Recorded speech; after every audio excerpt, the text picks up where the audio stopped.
মাসখানেক আগে আপনাদের দেখিয়েছিলাম, এই দেখুন এই কাঞ্চন ফুলের চারাটা তখন নিয়ে এসেছিলাম ছোট্ট মতো, মানে এইটুকু চারা নিয়ে এসেছিলাম, এইটুকু একদম ছোট্ট অল্প, হ্যাঁ একদম অল্প এইটুকু চারা নিয়ে এসেছিলাম।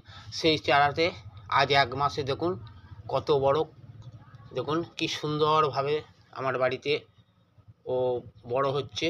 এই কাঞ্চন গাছটা, এই কাঞ্চন ফুলের কিন্তু সাদা বা ওই যেটা আপনারা দেখতে পান লালচে ধরনের, এটা হবে না।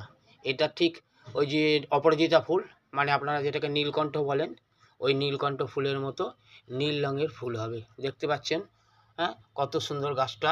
এই মাত্র 1 মাস হলো নিয়ে এসেছি, দেখুন ভালো করে, খুব ভালো করে লক্ষ্য করে নেয়, দেখুন একেবারে ছোট্ট মতো নিয়ে এসেছিলাম, সবে মাত্র বীজ থেকে গাছটা হয়েছিল। খুব ভালো করে লক্ষ্য করুন, ফুল হলে আপনাদের দেখাবো। যা আজ এই পর্যন্ত, সবাই ভালো থাকবেন। জয় তারা, জয় তারা, জয় তারা।